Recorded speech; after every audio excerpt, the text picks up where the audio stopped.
Hey, welcome, welcome. Thank you for tuning in. This is the 20th episode of the JOURNEYS Webcast.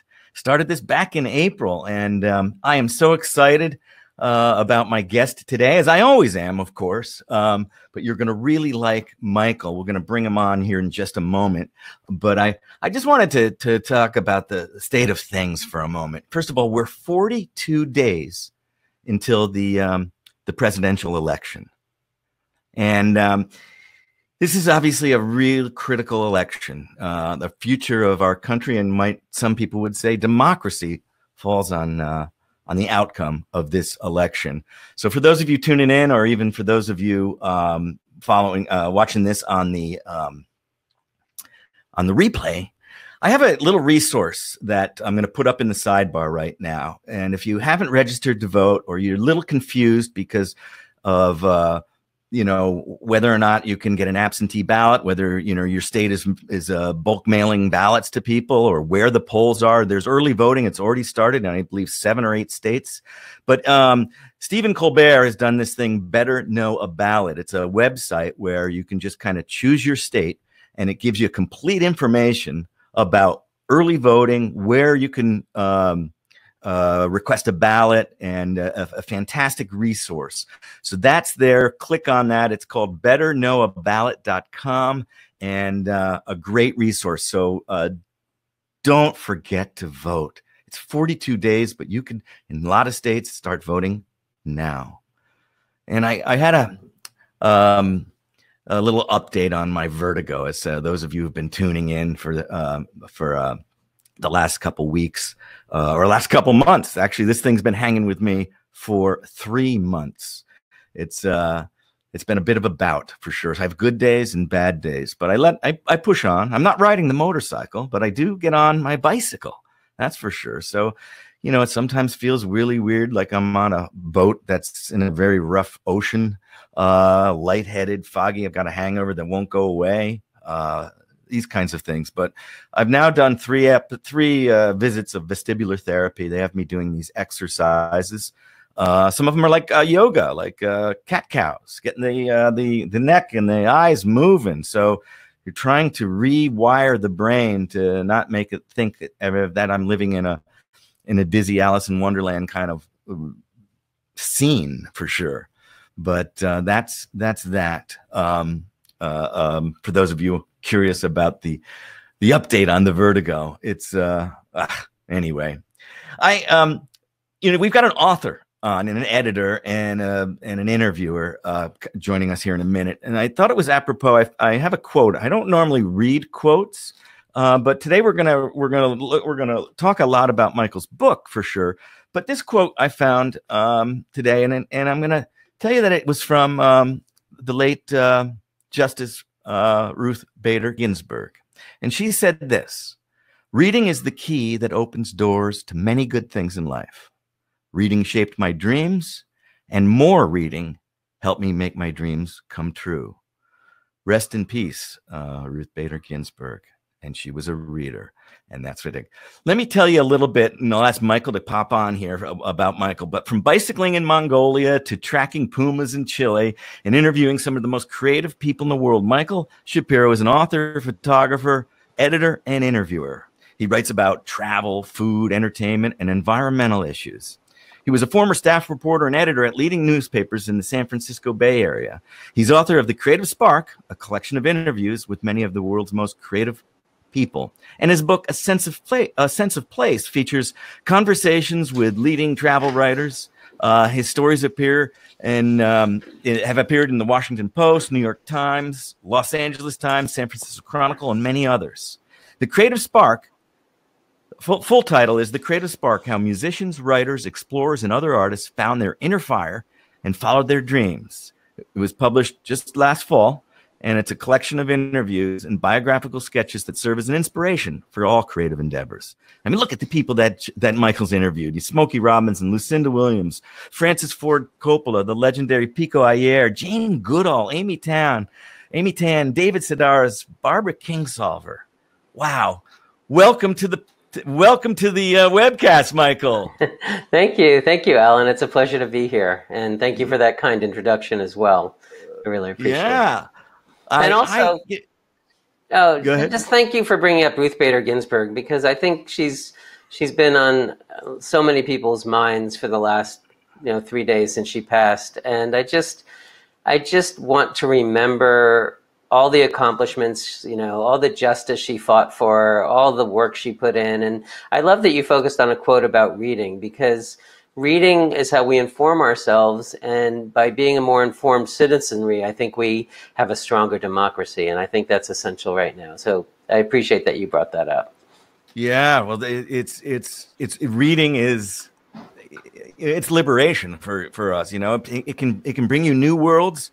It can help you understand things better. Right. It can inspire you, and it certainly can open your eyes. So I love that quote, because everything that embodied how for that tiny frame of a woman who fought so hard, and books gave her that leverage. So much to say. Right. Yeah. Right. So with all these cool people you've interviewed, I mean, I'm aghast, because there's you've got some people, of course, I didn't know, and then a lot of people I knew, particularly some of the musicians. I'm curious, the musicians that you chose in there, are you fans of them, or were these just because they happened to be touring through the Bay Area and you were on assignment? I'm curious how that came about. I mean, both. Okay, so I am now a freelance entertainment correspondent for publications such as San Francisco Chronicle, the Press Democrat, which is based in Santa Rosa and Sonoma County, and a number of other publications, including magazines. And so I started this project by reviewing, really, and I mean reviewing, re-listening to these interviews, reviewing my notes and looking for a common theme. And I didn't really know what common theme would be. I mean, I had the great fortune, as you say, to interview Smokey Robinson and Lucinda Williams and a number of authors, Amy Tan, and just so many. Barbara Kingsolver was one of my favorites. But I didn't know if there was a book there. I did know there was a lot of good material that wasn't able to fit in the stories for whatever reason. Either the focus of the story didn't allow some material in, or just the length in most cases. In a typical newspaper story, I might have an 8,000-word transcript of an interview and room for maybe 500 of those words in a story. I mean, the story might be 1,000 words, but it's not, you need context and introduction and framing and transition and all of the things that make up a story. So, honestly, in a lot of cases, 90% of the interview didn't make it into the story. And I'm not saying that all was worthy of publication. I mean, what you see in these interviews is I have distilled them down to their essence. So it really is kind of a greatest hits kind of collection. But in most cases, yes, I was on assignment for the Chronicle or for the Sun magazine or whoever, even Jane Goodall. That was a story that ended up in Oprah magazine about Jane's relationship with her mother and how important her mother was. It was a Mother's Day feature, and I was able to interview Jane Goodall for that. But of course, I had a much longer interview with her, so I published that in an environmental journal. So yeah, there's a really wide range of people. I didn't limit creativity to the arts. I included people like Jane Goodall, whose life really was a work of creativity. And so that was a great pleasure to interview her. There were several interviews. The Pico Iyer interview, which you mentioned. Pico is, to me, one of the great writers of our time, maybe not as well known as some others, but his writings about travel and stillness and Buddhism, and he's a friend of the Dalai Lama and accompanies the Dalai Lama in Japan. I mean, he's an incredibly creative person, and so it was a pleasure to interview him too. That was just specifically for the book. Yeah, that's awesome. Yeah, I just want to give a shout out. We have some James Rice made a point as we were talking about Justice Ginsburg. He says we are ruthless. So that's pretty good. Welcome, Aaron, Andre. It's good. Chris is in. Let us know where you're calling in from. But thanks for tuning in. In the beginning of the book, you actually before I get into that, I'm curious. So with all these greatest hits, and you look back, and for those of you who don't know much about the book, I did put up a link to it, so you can see it on Amazon. You can see the great reviews it's getting. Is there anybody that you kind of wish you had the opportunity to interview? Like, is there a hole in that book you said, God, if I had a chance, that would have been great? Gosh, I mean, there are a number of people. One of my favorites, one of my favorite musicians ever was B.B. King, and I actually did write a story about him once, but was not able to get an interview with him for the story. What a life he led. He led from basically being a sharecropper's son to coming out and touring the world with this blues music that, initially people denigrated blues as it's just black music. Like the only people who might be interested would be black people. And like so many things in African American culture, it of course just permeated borders and became a vital American art form and spread all over the world. I mean, I had the pleasure of seeing B.B. King 3 times during a Europe trip in 1984, the typical college backpacking trip. And I saw him in Montreux in '84 at the Montreux Jazz Fest. They have a blues night, and he headlined the blues night, which was just astounding. And then I was visiting a friend in Italy, and he said, "Oh yeah, B.B. King's playing right nearby." We were in Pisa, and we were able to see B.B. in Italy. And then the third one, I was in Israel a couple of weeks later, and he was playing in this 2,800-year-old reservoir that they had turned into an amphitheater. So it was phenomenal.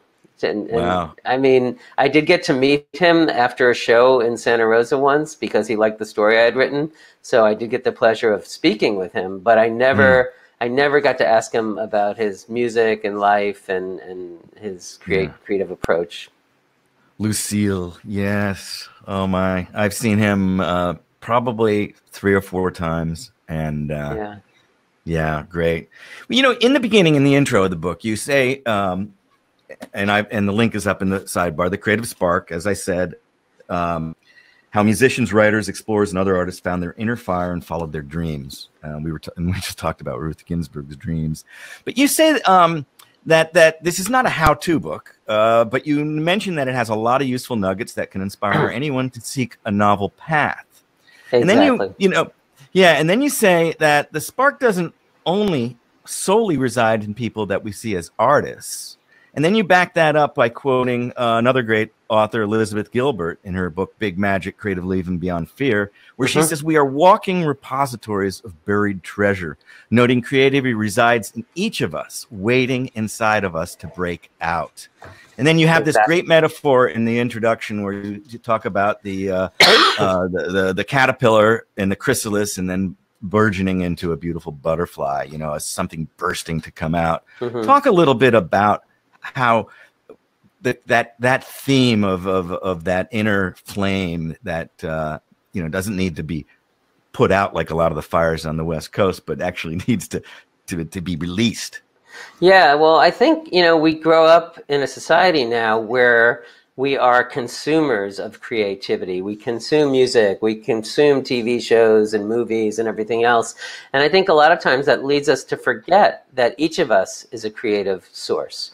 And part of the reason I wrote this book was to really encourage people to seek out their own creativity, to become makers, to become singers, to become photographers, to become writers.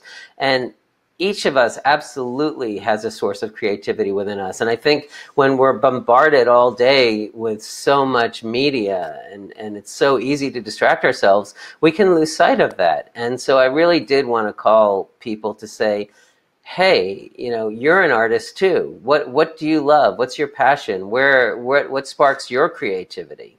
And like you said, each of these creative people in the book, from Lucinda Williams to Francis Coppola to Smokey Robinson and so many others, I don't think a single one of them would ever say, oh, just do what I do, follow my path, and you too will be a successful creative person. That's the forging of creativity. It's not necessarily easy, but they all talk about hard work and potential insecurity and some of the sacrifices they made to follow a creative path. But I think each one will say you can do it by finding your own path, not trying to emulate others. And I think there is a time, if you're a writer, for example, you read some of the great authors, and you read Hemingway to learn that a short sentence is just fine. I mean, you just read, you read Barbara Kingsolver to learn about believing in yourself and not throwing away your first novel, as she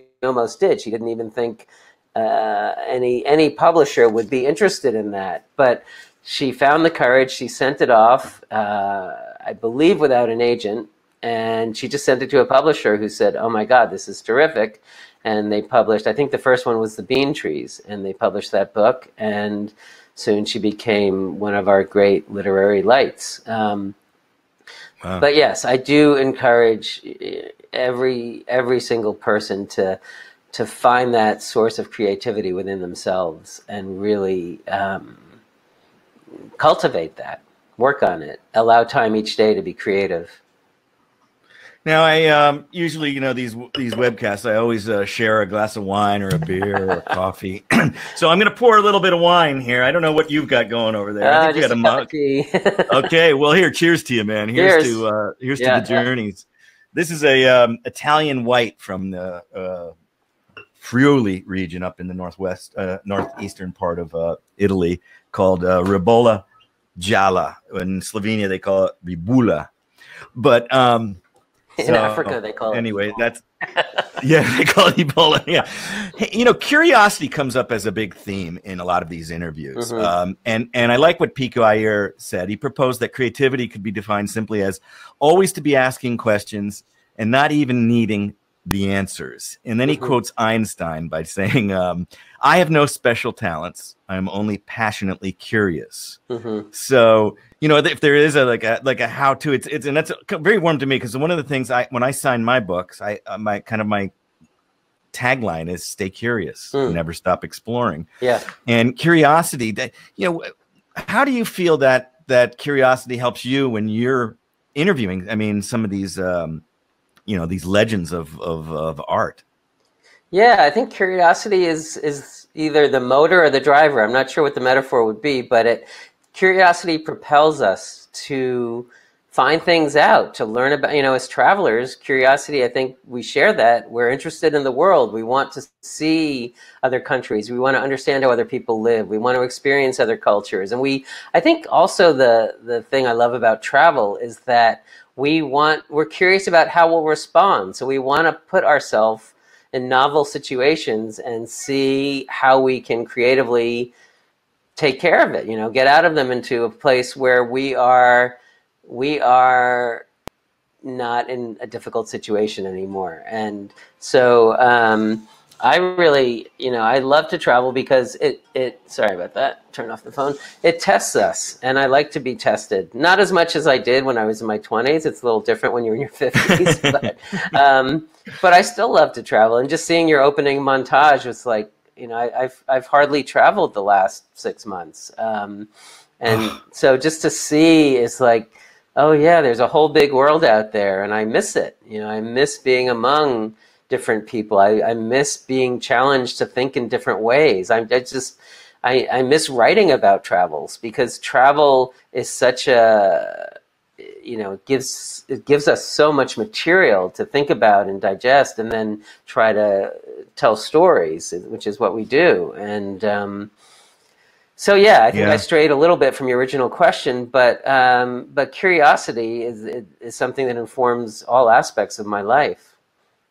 Yeah. And me too. And I, as what Pico said, asking questions, this is like a theme is to always to wonder why. And that can give you that, maybe give you a little boost for that creative spark. The other thing I found a theme in a couple places, and, I think I found it in Francis Ford Coppola's interview and with Lyle Lovett. where Coppola said it's important to pursue things, that one loves, and not to try to make money just by investing in something you think is going to make money. And he says, rather do things that you like that ultimately others might like too. Right. And Lovett said, do what you love and work with people who you enjoy. This will enrich your life. And a couple weeks ago, my guest was a business, a leadership guy, a speaker and an author, Steve Farber. And his kind of tagline, he has a book called "Love is Just Damn Good Business," and it's about it's okay to have love in your business. But he says, "Do what you love in the service of people who love what you do." So those quotes kind of come right around to that, and I'm sure others, as you have interviewed in there. Did you feel that same thing that it's really about a bit about loving what you do and doing what you love? Absolutely. I mean, we have one life, and there's you mentioned earlier that I interviewed some people who are not as well known. They're not at the top of the commercial charts or whatever. One of those is Dave Alvin, who started out in the Blasters in the early 1980s, and somewhat well-known band that came out of the LA scene, along with Los Lobos and X and other kind of pseudo-punk bands. But Dave Alvin said, I don't go downtown because that's where Britney Spears lives. And I read that. Yeah, and that really sums it up. What happened to that? He said. There we go. And we switched sides. See, look at this. Now, we're mixing it up a bit. Yeah. So, Coppola, people think Francis Coppola, this great director. Well, he didn't start out as a great director. He started out like everybody else as an unknown person. And, he said something along the lines of the things that get you lifetime achievement awards when you're older are the things that get you fired when you're younger. And so it really is, we think of him in hindsight after Apocalypse Now and all the great Godfather films and all the tremendous art that he's produced, but he wasn't always an influential director. He was a guy starting out as a writer. And interestingly, Coppola wrote the script for Patton, the film about George C. Patton, the film about Patton with George C. Scott. And initially, the script was rejected, and it was only when the director was let go and a new director came in and he came across the original script, he said, "Oh, this is great. We have to use this." So, yeah, that was a newfound knowledge for me when I read that Coppola wrote Patton, and I think you said in there that when the new director came on, and they even had George C. Scott wasn't the original guy. And he came on and he said he didn't like that script. And then that's when they found that. So it's good. See, there's so many cool things in this book that you can learn. I loved that Dave Alvin quote. And I loved him. I've seen him at least probably 15 times. I mean, he's one of my favorite performers, from his acoustic ballads to his just rocking out blues. Yeah. Really great. Yeah. Another thing that I found, and I want to dig into this. I know we got a lot of things to talk about, but I wanted to talk about the creative spark and how there is a little bit of a, some people in your book would say, I don't like to talk about creative as a process, and other people are very much process driven. But it was those people like Richard Thompson and Greg Brown who said that sometimes they just don't know where that creativity is coming from, where that song is coming from. Greg Brown says that if he sets out to kind of write a specific song, he's going to sit down and I'm going to write a ballad or I'm going to write a soul song. And he says that's the best way to guarantee that nothing's going to happen, right? Because he's not going to sit down and process. And then he also talked about when he performs live, that he approaches his performance. And for those of you who don't know who Greg Brown is, he's a Midwestern Iowegian kind of Americana folk grassroots, rootsy Americana, great songwriter, and just got this voice that'll knock you dead. But he approaches that performance with like a jazz player, starting with the basic structure and then improvises. He says he doesn't have a plan. He tries to work on the inside. So whatever comes out will have some push behind it. And let me see if and Richard Thompson, in the same vein, he questions where his song's coming from. He says he looks at a finished song sometimes and wonders what the hell's going on inside of him. And then he says, I'll never truly understand. It's as if they've been channeled from somewhere else. Yeah. What do you find about the creative process, and where does the spark come from?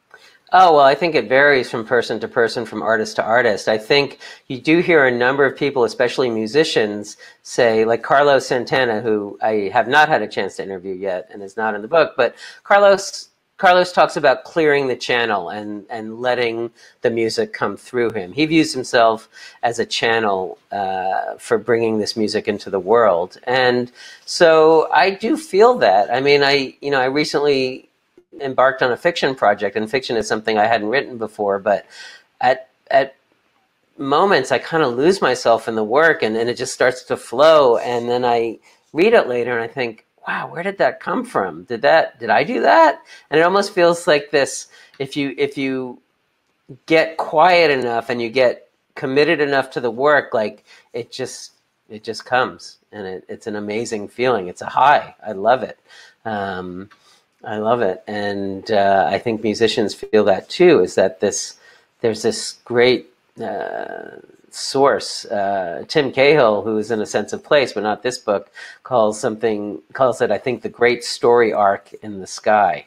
And he tries to plug into that. And, again, he's a tremendously accomplished and talented writer, co-founder of Outside Magazine. So...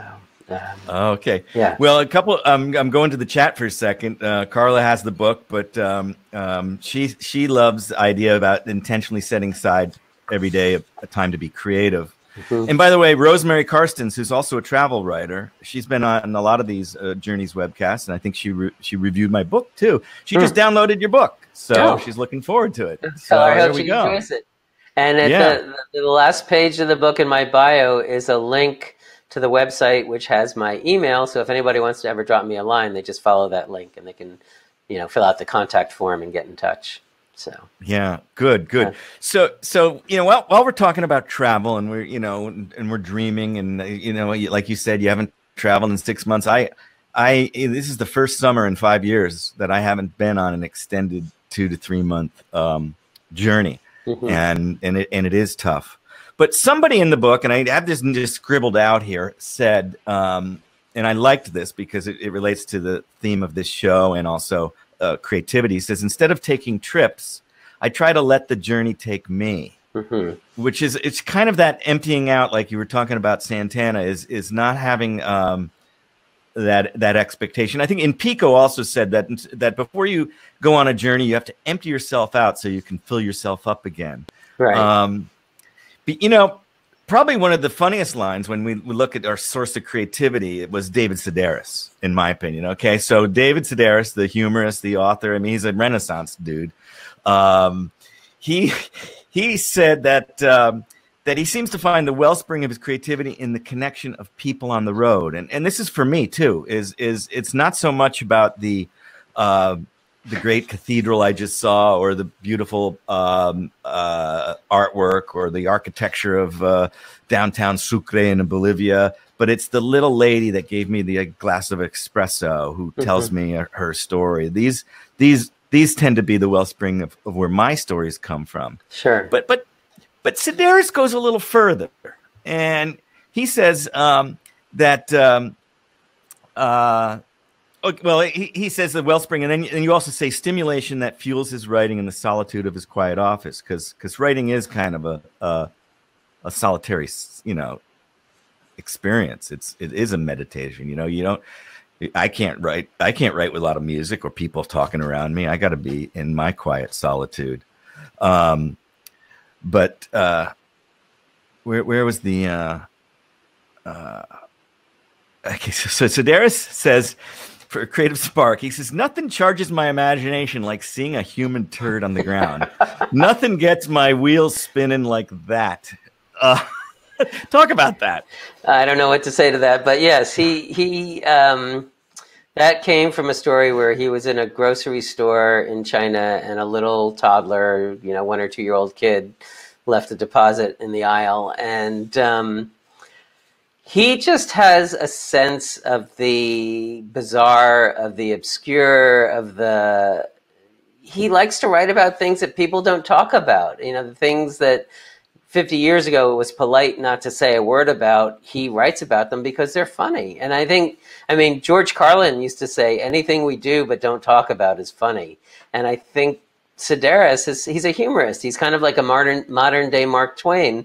And he's really taken that to heart. And so he can, where most people would just maybe see that and try to just ignore it or pretend they didn't see it, he will not only see it, but in turn create a whole essay or a whole story about that. And yeah, he actually got some blowback for that, because not only was it off color, but there were a number of people who felt he was disparaging an entire culture and country. And so, but he doesn't care. I mean, it's a difficult topic, and I don't know where the line is there, but he said, well, this happened and I wrote about it. And I don't know how you can argue with that.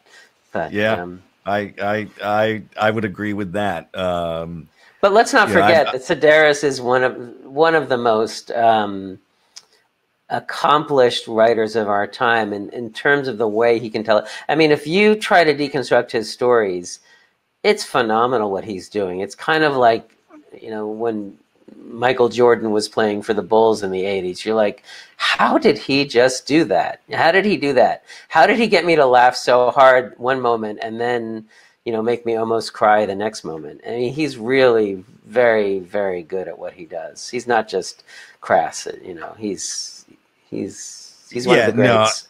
No. And it's interesting because you know, in your interview with him, you note that he could still be wallowing in nowhere if Ira Glass didn't pop into one of his talks. Yep. Some 20 years ago, whenever it was. Ira Glass is the host of This American Life, the great NPR show, and now it's a podcast. So great. And I guess he now is a regular contributor on some of those. Yeah. But if that hadn't happened, maybe we wouldn't have the David Sedaris we know today. And I mean, talk about a guy who can pack thousands of seats in the old days. Remember when we could go to live gigs? Right. Yeah, he could pack thousands of people and just read stories. Yeah, and you know, read stories, tell stories, make jokes, and I just want to get back to what you said a moment ago about the people who attend his events are really a source for his creativity. And he has often like signed books and talked to people for 3, 4, or 5 hours. I asked him the longest he ever signed books after an event, and he said 11 hours. 11 hours. Think about how draining it is just to do that for a couple hours. And he doesn't get drained by it. He gets fueled by it. People tell him jokes that he uses in his shows. People tell him stories that lead him to write essays. I mean, probably for every story he hears, 99 are just interesting but not worthy of development. But there's that one that he'll take and run with. And he really, I mean, he does it twice. He would typically do like 2 6-week tours a year, and in those 6 weeks, 42 days, he would do 40 gigs. So every single day is get on a plane, do a radio show, do a book event, do a theater show. I mean, it's just like bang, bang, nonstop. I mean, imagine that for every single day for 6 weeks. I can't. Yeah, but it's the you know, that brings up a point where another theme in several of your interviews. So Sedaris is 40 days, you know, on the road constantly and staying hours and signing books. Yeah. Where Robert Earl Keen, you know, the Texas blues, you know, rockabilly honky tonk guy, he says that whenever he's on tour, he's always thinking about coming home. Yeah. And Greg Brown actually also said that travel for him isn't interesting anymore. He says that being a traveler now, he feels like, you know, going to an airport, he's like a prisoner, and that he tends to think about you know, touring. He maybe wants to do less touring, but he looks also at it like he's always looking at going home. And I often use that theme in some of my travel writing, is that, you know, the best part of travel is sometimes coming home. Yeah. What is your Yeah, Robert Earl Keen has a whole song about that called Coming Home, you know, where he's like, he's having a good time on the road, but he misses his romantic partner and he just wants to get back to her. And this is a song to her saying, I'm coming home. Yeah, I mean, I think, you know, if you look at it, a lot of the people I interviewed are 50s, 60s. I mean, both Robert Earl Keen and Greg Brown are now in their 60s. And I think the allure of the road, especially as a performer, where they're not like free-form traveling like you and I often do. They have to go from town to town wherever there's a place that wants to host them, and you know, the money's not great, and it's an arduous life. I mean, that's, you know, part of the commitment to art is to really say, I am willing to make sacrifices, and the sacrifices aren't just, you know, the long, hard hours and the relatively low monetary rewards, but the sacrifices are also, you're away from loved ones, often for very long periods of time. And so I think they address that, both of them, in their music. Yeah. So that also gives them a little inspiration, a little creative spark to obviously write a song about it. And yeah, for sure. Yeah. You know, you interview Robert Earl Keen, and you put both your interviews of him and his longtime buddy, Yes. Texas A&M schoolmate Lyle Lovett, Right. and you kind of interplay between, because they've done some of gigs together where, you know, instead of having Lyle's large band they're just riffing on guitar, two guys and two guitars on stage. Yeah. I had the amazing experience probably 10, 12 years ago to see Lyle Lovett, Joe Eli, and Guy Clark and John Hyatt all do that on a stage. Just four of them, four guitars, and just trade songs back together. Yeah. Just an incredible show. And I like how you know they talk about their porch, you know, where they met in Texas A&M so many moons ago. And that they try to relive that in doing those kinds of gigs. Yeah. I just loved I love that a bit. But you know, when it comes to music, and I know we're focusing a lot on some of these performers because they're like part of my life, a lot of them. You know, you Lucinda Williams, who again one of my favorites, talks about how you know, her dad was a source of inspiration, who was a poet and a professor, and he one time had a little disagreement back and forth, saying, you know, about Bob Dylan when and it wasn't Lucinda, I forget who it was, but saying that Bob Dylan is not a poet, but he's a songwriter. And but you know, in your interviews with Graham Nash, Greg Brown, and others, sometimes the poet versus songwriter line is a bit more blurry. It is blurry. I think Lucinda's father was Miller Williams, a very distinguished poet. And I think his point was that, not to denigrate Dylan, Dylan was great, Dylan is great, but if you strip away the music, you don't have the same impact.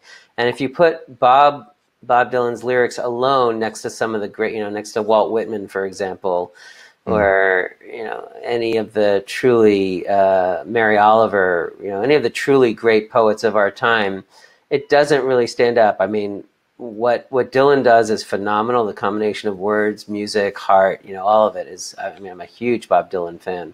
But I think he's right. I think Lucinda said her dad cited one very strong similarity, which is the economy of words. Whether you're a songwriter who has maybe 300 or 400 words to tell a story, or a poet, you have to make every single word count, every single word. So I thought that was interesting. And Lucinda was just so wonderful to talk to. I mean, I kind of feel like her music is poetry, or at least very much informed by poetry. But again, the lyrics alone would not be Lucinda Williams. Lucinda is her voice and her guitar and her badass attitude and all of it. You know, it's just... she just rocks. And I also speak in the introduction to her chapter how I've seen her several times, but most recently was January 21st, 2017, which was the day after the inauguration of our current president. And I mean, we had just walked with the Women's March in San Francisco, and that event you know, my wife and I went to that event, and we were just feeling somewhat uplifted by the Women's March, but very much dreading the next however long this presidency would last. And that concert just, it was like a revival meeting. It was like, you know, a political protest rally. It was just everything all in one. And Lucinda was kind of our minister, our rabbi, you name it. She would never call herself that, but she just led the whole proceedings. And by the time we got out of there 4 hours later, we just all felt so much better and so much more connected, and just, you know, with a sense of hope. So wow. So you're out protesting and then just roll right into a Lucinda Williams concert. That's straight. Awesome. Yeah. Yeah. Straight in. Yeah.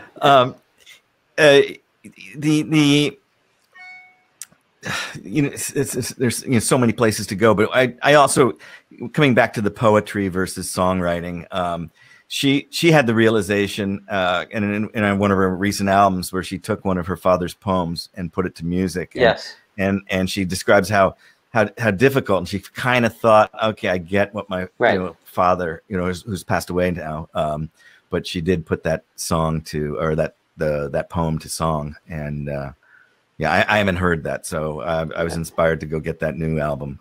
Yeah, you can't go wrong with any of her music, and it really is a tribute to her father, that she said, you know, I'm going to try to do what I do and use your source material to make, you know, it was a collaborative effort to make a new piece of art out of what you've written, and yeah, it's quite beautiful. So. Yeah. I want to shift gears a bit. You know, Sure. I could talk about Creative Place all there. You know, but you're a traveler, and all of us are wanting to travel, and I've got some really great photos that you sent me, and I thought we could just kind of go through a little bit of a slideshow and just tell us a little bit about what they, looking at them now in a lockdown kind of state, of what you feel. Sure. And just as a preamble, I'll just say that it's a very short slideshow. So before everybody goes running for the exits. Yeah. It's not. Don't worry. No, we won't.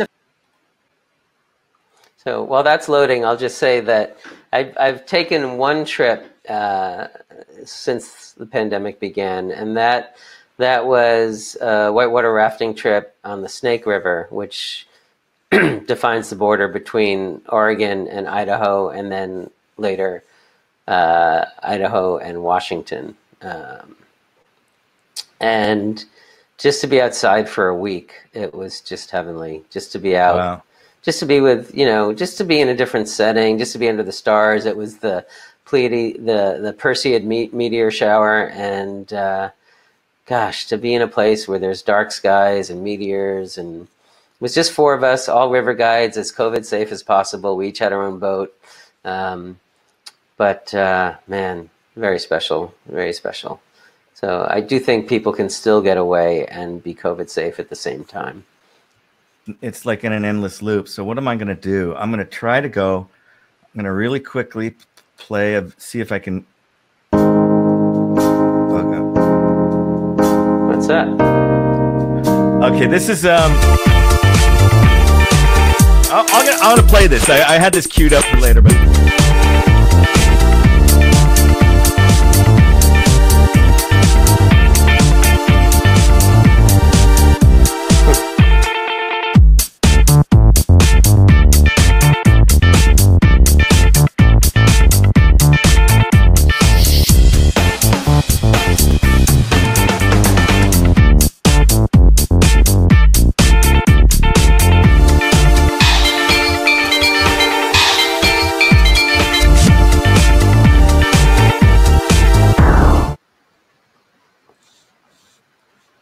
Yeah, that's a little thing I cut and used it once before, and I thought it would be great to talk about a little bit, since I've got another way I'm going to bring up your pictures here, but I needed to hijack it was stuck in a loop, so by playing the video got me back. Anyway, what'd you think? What'd you feel when you saw that?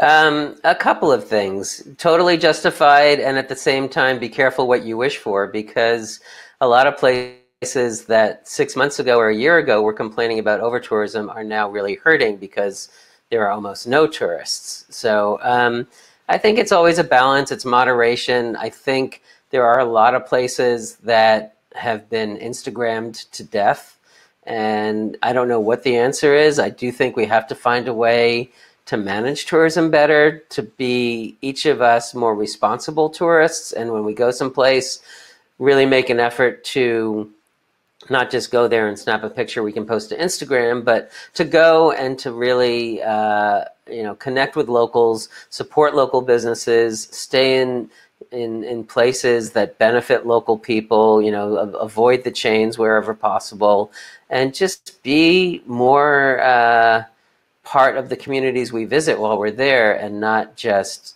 there to take something, like take a picture and leave. Yeah, we hear these stories of the Instagrammers, the selfie shooters who fall off cliffs and down mountains, and it's crazy. We lose a couple in Yosemite every year. They want that perfect picture from above the waterfall, and they take one step back, and that's it, and they're gone. And it's sad. It's really sad, but it's also it's kind of the perfect metaphor for the unawareness of the tourist who doesn't really want anything but a picture. Yeah. It's me. Okay, we're gonna get into the photos now. I think I can do this. Here we go. I'm doing it a different way. There we go. So these are in a random order, but where are you? What's going on? That's Singapore. We're just rented some bikes, traveling around, and I just sent this one because I believe wholeheartedly in how great bicycle travel is, and you meet people much more easily. You get a good workout. You can stop wherever you want to stop, and so we just grabbed some bikes. We hopped on a ferry. We explored an island off the coast of Singapore, and it was one of my most memorable. People have very stereotypical views of Singapore, that it's so rigid and you can't, you spit and you go to jail for 10 years. It's not really like that, but I thought it was a very interesting place with great food, by the way, in the hawker courts. So if you've seen Crazy Rich Asians, you've seen Singapore, at least the upper crust of it. So, yeah. Okay, well, here we go. Okay. You were talking about, is this from the trip this summer, or? No, this is a couple years ago. I volunteer with an organization that takes disabled people on whitewater adventures. And so this was just one of those days on the South Fork of the American River, probably halfway between Lake Tahoe and Sacramento in the Sierra foothills. And I was just sharing this because it was just one of those things I love to do, and haven't been able to take groups out this summer. But this is a group with several visually impaired people in it, and they had the time of their lives. So and you gotta love. Let's see, you gotta love this guy. I guess I think that's the after picture. I'm not sure if you still have the before picture, but we hit this huge wave, and he was pretty psyched. So yeah, sideways. Yeah, we can fix that pretty easy. Yeah. Birmingham 16th Street Baptist Church, where in the early 60s the 4 little girls were horribly murdered by a bomb. This was in 2015, early 2016. My wife and my mother and I did a trip. My mother had heard that Jimmy Carter had public talks every Sunday morning at his church. So we scheduled a trip around that. We saw Jimmy Carter and his wife Rosalind in Plains, Georgia, and then we went over to Birmingham and did a tour. And I remember this woman. She was just so in her Sunday best, and we had a conversation, and then she let me take her picture. And you just get you're talking about what you remember of the conversations. I spoke to another person at this church, a younger woman, and she was telling me that she had recently been asked to be like a slave in the school play. I mean, this is 2015 or 2016. And so it just really hit home that we still have a long way to go in this country, and to understand one another and to respect one another. But yeah, 16th Street Baptist Church. Okay, let's go here. I don't know why I sent you this. This is on the beach in Kauai. I forgot I even included this in the pictures. Just playing baseball with a coconut and a stick, and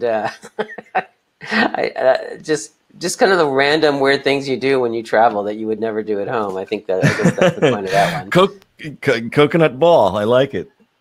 But I do think that is the North Shore of Kauai, and I probably sent it because I think Kauai's North Shore is one of the most beautiful places on the planet. This is in Cambodia. I had been assigned to write about a new river cruise on the Mekong River that went through Cambodia, and again, you never know where you're going to find an image. But I saw this boy looking through the window, young monk. And I asked him. A lot of the kids speak a little bit of English. I learned a few words of Khmer. I always believe in learning, even if it's just learning hello, thank you, how are you, and oh, that's delicious. 10 words will get you a long way in a culture. Oh, and absolutely, you gotta. It changes your experience immensely, and don't just always. Yeah, so to be able to say, Sua Sadai, Saksabai, and I'm sure my accent's terrible, but hey, how you doing? That's pretty basic. And then, you make somebody smile, and then you can start a conversation and switch to English if they speak English. So anyway, this is one of my favorite countries. This is Guatemala. They have all sorts of festivals in December, and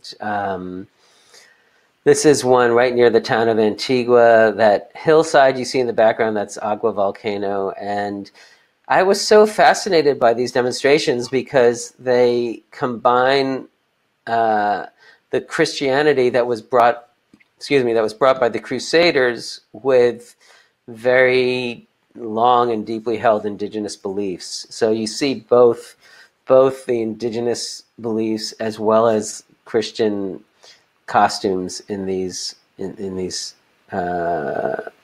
remembrances. Really, is what they are. Yeah, and particularly in Guatemala, you have that the Mayan culture, which is so rich, and that fuses with the exactly. Yeah. And people think of the Mayan culture as something of the past. Like historically, there were Mayans there. Guatemala is more than 50% Mayan. The indigenous people are Mayan almost. There are different tribes. There's Quiche and Cachiquel language. There's 22 different languages.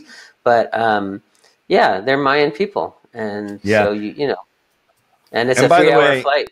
Yeah. And by the way, yes, this is another book by Michael that I have here called Guatemala: A Journey Through the Land of the Maya. It is when we get big on the screen again, I'll show you more. But it is a gorgeous book. But it's out of print, but there are still, I saw there are some used copies you can find. Yeah, I just want to say about that book. That book is photographs by the Lonely Planet photographer Craig Lieb. I mainly did the text for that book. I do have a few photos in it, but Craig Lieb deserves the credit for that book because it's his photography and he produced it. And it's beautiful. Okay. Beautiful images. Yeah, it is just a gorgeous book. Yeah, again, Guatemala, I mean, it's such a colorful country, from the clothes to the walls to the people. I mean, it's just a beautiful place. And people hear all about the civil wars that happened in the 80s is when they were really terrible. But like anywhere, I mean, people think Africa is just famine and crisis, and you go to Africa and you meet some of the happiest people, the most friendly people in the world. Mm-hmm. Yeah, no question. And it's sometimes I find in travel, and this is a thing I always say, is that the people that have so little are the ones willing to give so much. It's incredible. It really is. Okay. This was Cuba a couple years ago. That's my wife on the far right. I'd been to Cuba before, but my wife had never been, and so we wanted to go. She had a week and a half of vacation, and we went, and I wanted to do something to give back to this country because it's, they love baseball. And so we collected like 30 bats and 50 gloves and probably 200 baseballs. And we brought 4 duffel bags of baseball equipment. And so the trick is to distribute it properly because that stuff is like gold over there and you don't want to create a riot. So we found Little League teams and we worked with coaches and we worked with adults. We didn't, just started throwing baseballs at our hotel window and everything. Right. So, yeah. This is just last June. I sent this one because this is maybe 15, 20 miles from our home. It's Tamales Bay near Point Reyes. And I just wanted us to get out for the day. And even though this was a few hours, we have a couple of kayaks and we brought our kayaks and paddled around Tamales Bay. And then we had dinner at a coastal restaurant that had outdoor seating. And it was just like, we got away from it. This was like after 3 months of sheltering in place and we were like, we got to get away. And it was a 40-minute drive and we just spent a few hours on the water and it was just great. I think travel, we forget, we don't have to get on a plane to travel. We don't even have to drive a long way in a car. We can, we didn't really leave our county. We did, technically, we crossed from Sonoma to Marin County, but we barely drove anywhere and we had this spectacular day. Yeah, this is another theme I always like to talk about is that when you sit around and complain and or lamenting the good old days when you could go, you're worrying about something you're missing as opposed to something you might be discovering. Mm-hmm. And there is a world in your backyard. Exactly. And even right here, I can go 20 miles into San Diego and be within a Somalia community, an Ethiopian community. I can get a cultural experience. Absolutely, without actually getting on a plane. In San Francisco, I'm in the San Francisco area, and you can visit a dozen countries in a day in San Francisco, from Chinatown to the Italian North Beach to. You can go to a Burmese restaurant for lunch. You can go to Salvadoran restaurants and have pupusas. It's the variety is tremendous, and it's a real. We forget, but we really can. You hear different languages, you see different, religious observances, and it's just. Yeah, it's a fortunate thing to be able to have this diversity, and I think we need to remember that, especially in these times, about how rich our country is because of our diversity, because we welcome immigrants for the first 200 or so years of our republic. And back to this picture. This is Kenya 10 years ago. It's just when I travel, I'm so struck by the desire to learn and. Often kids have to walk a long way to school. Often they have to pay for school to get the uniform. And they find a way to do it. I think for me, what makes this picture is the kid's sleeve. Of course, his expression and the look in his eyes. But, this is clearly a kid who doesn't have a lot, but he's always smiling, laughing, and wanting to learn. And so I was happy to see him and appreciative for this photo. Yeah. Yeah, and if you could rotate that, another shot from the same trip in Kenya. It's just, sometimes we feel like aliens in our four-wheel drive vehicles and our cameras, which are worth more than the average family earns in a year. But I think what people yearn for is connection. And in this picture, these kids want to feel what white skin feels like because they maybe have never, it's a pretty remote part of Kenya, and they maybe have never seen a white, maybe they just wanted to connect and touch this fellow writer's arm. But I just thought this was, this picture really says connection to me. Yeah, it's really good. And they look like young Maasai. Yes, exactly. They're from the nearby Maasai village. Yeah. And I love the goat. Are you kidding me? You gotta, hey, go get a goat, bring it home. Well, that was the first part. It was like, hey, look at our goat. And then the second part was, can we touch your arm? Yeah. Oh, I love this. This is so great. This is Mongolia. Look at this little girl. She probably is, this was 13 years ago, so she's probably all grown up right now and probably riding a horse and a motorcycle, and these are still nomadic peoples. And they're so, like, if you put a little American kid this age who had never had this experience, he might fall off the bike, and his parents would be like, "Oh my God!" And somebody, would see this and call Child Protective Services. It's not like that in most of the world. They're, No. they're always on bikes and horses and everything like that, and yeah. Talk about Mongolia, because you did bicycle across Mongolia, didn't you? Or Not the through length a lot of it. But yeah, we did like 10, 11 days biking in Mongolia. And Mongolia is crazy because there's it's just dirt paths everywhere. Once you get out of the capital, there are no road signs. There are no real roads. It's just hard-packed dirt. And so we were kind of on mountain bikes going over mountains, over dirt trails. And we did have a guide because you can get lost in Mongolia pretty easily and have a hard time finding. Back then, 2007, GPS was available, but not as widely and not as easily. But I'd loved, and we went to see the Nadam Festival, and that is 3 major competitions, all based on Genghis Khan, or as they call him there, Chinggis Khan, from 700 years ago. There was archery, there was horseback riding, and there's wrestling. And these were sports basically designed to become warriors. And so we got to see these huge spectacles in the National Stadium, and then we got on our bikes and we took off for almost 2 weeks. So wow. Yeah. And again, like you say, it's always the people I remember. I remember the landscape and the festivals and everything like that. But, I remember our guide and I remember the people we met. Oh, this one, this poor kid, he's like this young boy, and his family decided he would become a monk. Not for the rest of his life necessarily, but a lot of kids in Southeast Asia become monks for a time. It could be a couple weeks out of the year. It could be a year, could, like 3rd grade could be their year to be a monk. But he's getting his head shaved by a senior monk, and he's so despondent about this. But this was a wonderful story. We were just walking, and this is Burma, now called Myanmar.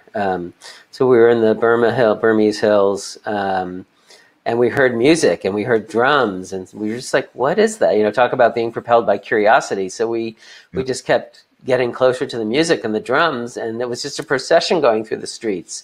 And so we asked if we could walk along the procession, and they invited us to, walk with them up to this hilltop village. And then they had these ceremonies where the boys were being indoctrinated as monks, and then part of that was the head shaving. Wow, very cool. Let's see, we're gonna go over to this one. Yeah, this one. So this is on a Galapagos cruise. It's a relatively small ship, like 32 guests, something like that. And this guy had the same shirt, the same blue jeans, and the same shoes, essentially, as I had. And I was just like, this is me in 15 years or something like that. And it was just one of those weird things that happen when you travel. I was just like, okay, he's probably an environmentalist. He's probably, a member of the Sierra Club or something similar. He's curious about the world. And so I just said, can we have a photo? And we did. That is great. Look at you guys. Actually, I do have exactly the same outfit. It's crazy. Oh my God. Totally. We did not plan our work. I didn't even know who he was before this trip. We just met on the boat. So yeah. So the Galapagos, that's a place I still have yet to go. Galapagos is tremendous. Again, one of those places that could suffer from over-tourism. Some probably argue it is, but there's just nothing like it. In all my travels, I've never been in a place where the animals, the birds, weren't afraid of you. There were birds landing on my wife's head at the beach. They're just like, we have a picture of her with like a bird on each shoulder and a bird on top of her head. And you walk by, tortoises, huge, that weigh several hundred pounds, with shells maybe 4 feet by 2.5 feet. And they just walk right by you. And, you don't want to get in their face, but other than that, they're just it's like you don't exist. It's like you're a tree, and it's really it's transformational to be in a place where the animals don't fear you, and it's spectacular, and the landscape is gorgeous too. Unlike anything else. I know we're running a bit late, but a couple of comments came through on the chat. I want to come up. Hey, Michael from Montreal, welcome. Adele says that she was she went to that island, Amara, off of Singapore. So she's experienced there. And Kurt Vanenweegen says, as a punk skateboarder, I have to admit I had a tourist go home sticker on one of his boards. Surf punk. Hey, if anybody has any questions, Michael, stick with us maybe a few minutes. Pop into the chat room here, and you can flag it as a question, or we'll just read it right now. If you have any questions about his interviews with those amazing, creative, famous and not so famous people, or his previous book, A Sense of Place, where he interviewed people like Tim Cahill and Pico Iyer as well. Again, some of the greatest travel writers of our generation. Feel free to ping away. And I kind of wanted to ask you, and in fact, I'm going to go to the poll here for a second. So it looks like 20% of the people on today, it's their first time on the podcast, on the webcast, and 80% have been here before. That's good. I'm going to put up another poll here, and I want to know, where would you like to travel next once the world opens up? Where would you go first if you could? If somebody just said it's totally safe, car, bike, plane, boat, where are you going, Michael? I've never seen the mountain gorillas in Africa, and if I could just do that, I would love to go to see, Virunga National Park and go see the mountain gorillas. But one other thing this pandemic has really brought home is, I live in California, as you're based in San Diego right now, it sounds like. And I could spend the rest of my life exploring the state, the mountains, the rivers, and then add to that the Southwest U.S. Arizona, New Mexico, Colorado, Utah. There are so many slot canyons to explore, and rivers. And we have the Smith River at the top of California, right near the Oregon border. I've never rafted that. I'd love to do that. There's so much. We are so blessed in this country. And now that most countries don't want American citizens to cross their borders, we better get used to exploring our own country. So, there's so many places. I just want to get on the road again. There's so many possibilities to discover in our backyard. Within a day's drive, I think for me, and probably for you too, I think I've got 15 national parks. In that southern Utah, where it cradles over to Arizona, is some of the most, and this is the time of year where it's not so hot out there. That's such a beautiful part of our country. This is September has always been one of my favorite times. September, early October is a great time to travel. Michael asks, Michael from Montreal, he wants to know if you're a motorcyclist.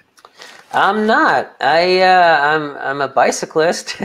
I've rented those little Honda Dreams in Thailand. I think they're 125s. But I've never felt super comfortable on a big bike. So no, I'm sorry, I'm not. But that Mongolian girl was certainly not afraid of. She was not. No. No, she wasn't. So I guess then if there's any more questions, we're going to go. But I'd like to ask Michael one more. For me, is coming back to the theme of the creative spark. Where we talk about curiosity. You've talked about just being in a place that kind of jolts you because you're somewhere new. Where is your inner flame and your creativity coming from these days? And what's next on your plate? Yeah, it's a good question.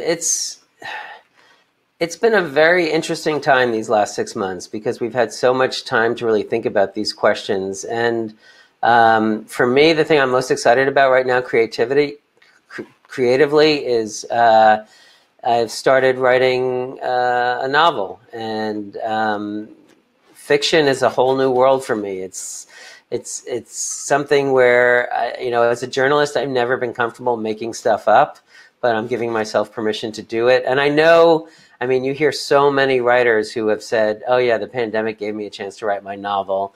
And I know a lot of established fiction writers, their eyes will glaze like, look, it's not so easy. And I still recall the words of one of my first news editors when I got into journalism 30 years ago. And he said, you know what, Shapiro, in every journalist, there's a book, and that's exactly where it should stay. So, I hear those words still, and I wonder, should I even be doing this? But I think part of being creative is to take that sense of doubt and just let it go and pursue the things that most excite you in the moment. Yeah, don't be guided by fear, right? Just throw it out there. Well, in the words of the great Richard Thompson, the musician, he said this, and this may help you with your novel. He said, fiction is an exaggeration of reality in order to highlight reality. Mm-hmm. I thought that was a good quote. So speaking of fiction being a new journey and discovery for Michael Shapiro, where are you going to find that the scenes and the characters for your fiction? They're coming from reality for sure. Oh yeah, a couple of my characters are loosely based on real people. And initially when I started writing, I was thinking like, oh, I have to find out if this person did this. And then I was like, no, I don't. I can just make up what works in the context of the book. So it's been a letting go process for me, for sure. Yeah. Great. Well, can you give us a hint of when does it take place? Where does it take place? What it's about? Some writers I really respect say it's better not to talk too much about it, but I can say it involves sports and gambling and a crime that involves those first two things. So okay, yeah, okay, sports, crime, gambling. I like it. Sounds good. Some of my favorite things. Yeah, yeah. So well, I know you're a busy guy. You got books to write. You got got plans to make, because then we know that this Corona thing's going to be behind us, or we're going to just continue to explore our backyard. I want to thank Michael for you to take time. Here, somebody just got another. Ellie came in. Challenging yourself during the pandemic might be the best time to do. Good luck. Okay, so she's encouraging you as well. Good. Good so, words. Yeah. Good words to close on. So thank you so much for tuning in. I love your work. This Creative Spark is so good. And now that we are up a little bigger, I can show this book if people want to look for it, on the used boards on Amazon. It is so good. Very cool. And the photography, as you said, by the Lonely Planet photographer, it's just real rich. This shows you how colorful Guatemala really is. Okay, Michael, any last words of wisdom before we shut her down? I would just say, consider every day a gift and appreciate the silver linings of what's ever going on, and let it fuel your creativity. I love it. Thank you so much. Right. And we'll talk real soon again. All right. Thanks so much, Allan. JOURNEYS Webcast. I'm Allan Karl, your host. Be sure to tune us in every Monday. The time changes depending on where we are in the world. This is Allan Karl, and where will your next journey take you?